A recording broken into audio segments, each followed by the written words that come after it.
For Chad Beach, I'm John Gross. All right, Jesse, you're the governor of the great state of Minnesota. I think it's your turn to talk now. Give him hell, Ventura. Thank you all.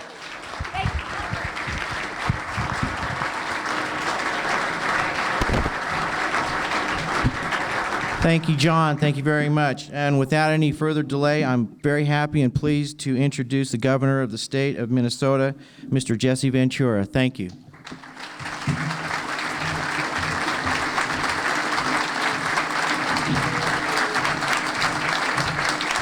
Thank you. Thank you. Wow, what's all this for? Don't talk to them for a week, they miss you. It's great to be here today, especially talking to who I consider probably the meat and potatoes of the media, the people who don't get the publicity, the people who don't get much of the general admiration, if you want to say that. Naturally, the photographers, the blue-collar workers, as I like to call them.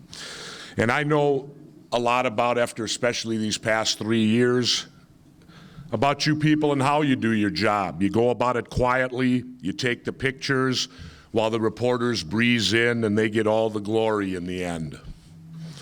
In fact, once in a while when I'm up in the office, before news conferences and all of that stuff, I'll stick my head out into the briefing room and I'll see who's out there like 5 minutes or so before it actually happens. And I always see the camera guys, the still photographers setting up, working, getting it all right in place. And then a couple minutes later, 3-4 minutes later, when I come out to actually do it, magically appears all the reporters. They show up zipping in at the last minute like they had all this important stuff to do prior to it and couldn't be bothered to come in when you guys do. But I've always really considered the photographers the real workers. They're the ones that get their hands dirty on a day-to-day basis. You've all heard the jokes here in Minnesota about the so-called jackal passes that came into effect a couple years ago, which was our little joke on the Capitol Press Corps. Well, guess who the only ones were who got the joke? The photographers. Absolutely. I didn't have to explain to them. They weren't offended. They proudly displayed their jackal passes. I think many still do here locally. Usually you got, what happened to yours? You usually got yours. Oh, you never got one? No, oh well. Well, we're out now, so won't be any more, so hang on to them. But everyone else, of course, was outraged that their journalistic integrity was so compromised, their profession was being called into question, and all of that. But you got the joke, the photographers. And that's typical, I think, of people who really do work behind the scenes and don't get much credit all the time, but you get it. You understand your jobs. During my 3.5 years as government, that's one thing that surprised me in government work, how much great work is actually done behind the scenes. How many excellent employees there are who don't get credit, who aren't out front, getting headlines and things of that nature. And I think that's really the basis of what keeps government flowing and running as smoothly as it does. It's truly not the politician that makes government run good. It's the behind-the-scenes worker who makes and continues to make government run well. I can say that from experience with my commissioners. I think if you went around the state of Minnesota and asked the public to name 5 of my commissioners, they'd probably have a pretty difficult time coming up with, over 1 or 2 names.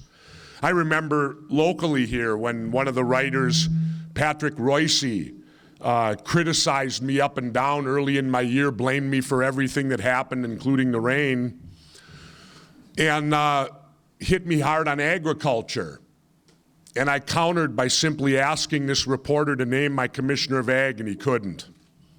But yet he's an ag expert, right? Typical. But it's my commissioners really that were the backbone of my administration. Each commissioner was an expert in his or her field.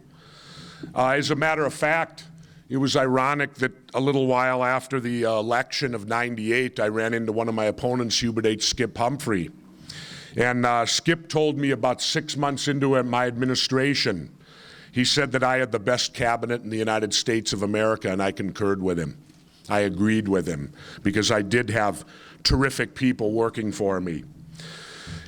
And even though they're all experts, they can put everything into simple terms so that people can understand what we're talking about and what we're trying to achieve. Before I got this job, I was probably like many people. I didn't really know, like, for example, what the Commissioner of the Department of Revenue did, other than collect our taxes. You know, that's usually kind of the stereotypical view you get of the Department of Revenue. They collect your taxes. And, but then I met Matt Smith, who I named appointed to commission, and I found out that the Department of Revenue really does do a lot more. They investigate, they learn, they know what taxes are working, what aren't, what little things could be done to improve a system. And Matt took some of my ideas, he added some of his own, and he helped bring about the biggest property tax reform this state had ever seen. And I say that I could not have accomplished it without Commissioner Matt Smith, because he knows taxing in and out. I was so appreciative of Matt and his staff that after I signed the historic bill, I stopped by the Department of Revenue and personally thanked all the employees. Now, unfortunately, this year, if you're from Minnesota, you're getting your tax returns late. Don't blame Matt Smith and the Department of Revenue, though, because normally during this time period, we hire a lot of part-time people who process those tax returns. But our legislature, in their eternal knowledge or great knowledge this year, decided to put on a hiring freeze. So we are unable to hire those people. So therefore, there's a void over there, and tax returns are coming back much, much slower. But then again, that's the kind of example you get when you get great legislative leadership who make great decisions. So just remember, when they put it out all on the backs of state government, well, then state government won't be able to provide the services that you normally expect. When all the cuts go on to state government won't be able to provide what you normally would expect them to do. But that's okay, that's a decision made. In the finance department, for example, there's a man named Peter Sossin, assistant commissioner, who's been there for years behind the scenes. Peter's been working. And of course, we got stuck, the legislature, as their normal, couldn't come to a decision, couldn't make a decision, got stuck in the middle of the Twin Stadium fiasco. Well, lo and behold, it was Peter Sossin's idea. He brought it to me and showed me how the Twin Stadium could be financed. You notice we're not getting any of the credit, though, even though the legislature took our financial formula to form their package. I was even watching the Twins game the other day, and they were just holding up Senator Dean Johnson as their man with the stadium. Amazingly, though, Senator Johnson had nothing to do with, wasn't capable of putting together the financial package that was later accepted. But Peter had always been toying with a way for the Twins to get a new ballpark without sticking the taxpayers with the bill. And one day he ran the numbers worked, and he came up with a plan, and the state would use its credit to back up the team on a loan. It was a great idea, and it became the Ventura administration stadium plan, and the legislature passed it. We still have to wait, though, naturally, to see if the Twins are going to come up with their share of the money. One sticking point, always is. But my point, there's an example of an unheralded, behind-the-scenes employee quietly doing his or her job to help the state of Minnesota. And you'll find people like that all throughout state government, from the folks in the Department of Military Affairs, the National Guard bailing out flooded homes, to the Housing Finance Agency creating affordable housing for people who can really use it. You probably have someone in your newsroom who is the voice of sanity when things are going crazy. You have that one person who holds the place together while the big bosses are making their outrageous demands. We all know those people, tell you to relax a little bit. We have a lot of these steady people in state government today, and that's been one of the things I've really enjoyed about my time in there. How people are willing to work hard without getting a great deal of glory. They're on a fixed salary. You know, there's no bonus structure built in for them when they do their job right. They just know that the contribution they're making to government and society.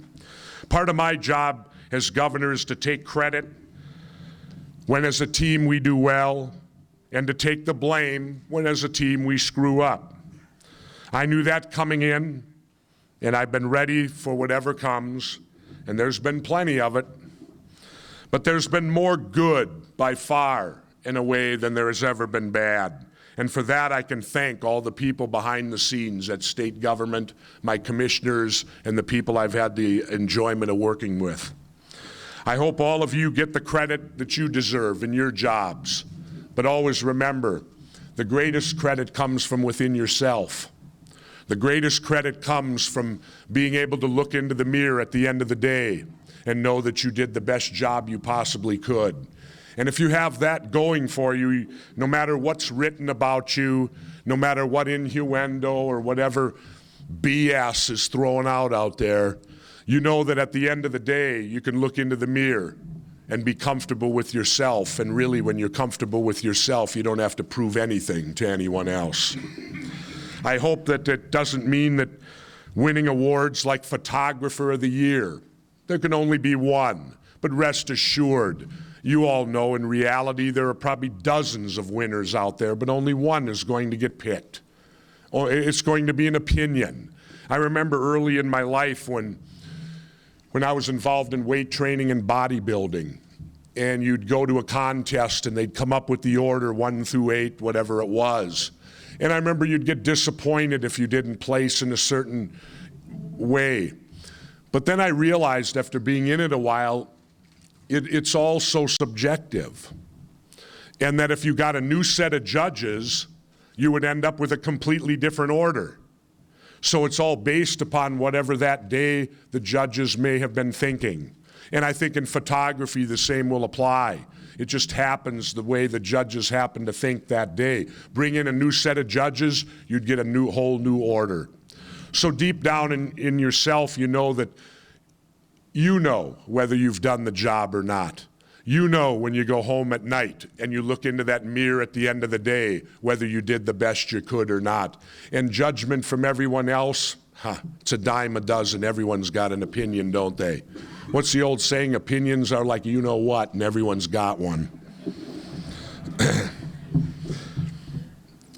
I hope that you continue to do your jobs because you're badly needed out there. We need a media that's fair, honorable, and will report the news instead of create it. It's not the media's job to create news, it's their job to report it. It's not the media's job to go out and seek ratings points. I think we're in a dangerous era of time right now when all of a sudden the news has become a ratings game. When the news has become what do we have to do to get ratings points so that we can win the money game. Unfortunately, it all started with 60 Minutes, the acclaimed news program, where all of a sudden it made the top 10. And all of a sudden the big shots upstairs said, wait a minute, you mean we can make money with the evening news? You mean we can get rating points for the news? And then the news became entertainment.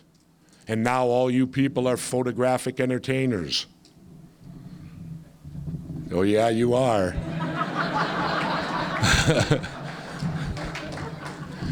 So I urge you all, take a look in that mirror and decide, should the news really be entertainment? Should the news be based upon ratings points? Or should the news be to inform people? View it like I do. I don't need the news to entertain me. I need the news to inform me. I can get all the entertainment I want from 7 to 10 o'clock on all of those other programs, on all of those satellite channels. They're all there to entertain me. That's their job, to entertain me. Your jobs are to inform me, to make me brighter, to make it so I can understand and I can make decisions. When you fail in doing your jobs as media, then the rest of the country fails also. Because then the rest of the country starts being entertained rather than informed. So think about it a little bit. I'll be gone coming up here in January, happily. I'm going back to the private sector. And then the first question out of every media person's mouth is going to be, what are you going to do? And my response back to them, just to save them all the time and effort, is, that's why they call it the private sector.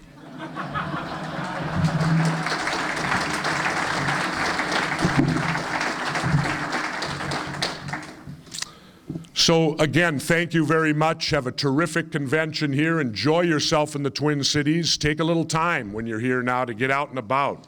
Don't just sit in these hotel rooms and get entertained by the news that night. You know, go out and see some real news while you're here. You're in a terrific city, terrific weather right now. Get out and about. How many people are from out of state? Just about everybody. Get out and about and take a look at Minnesota. It's a tremendous state. We have probably dozens of lakes right in the city of Minneapolis. That's why Minneapolis is called the City of Lakes. It's a tremendous time here. The weather should cooperate. It's supposed to be sunny all weekend and hot. So again, enjoy your time here. God bless to everybody, and continue to do the great work. Thank you.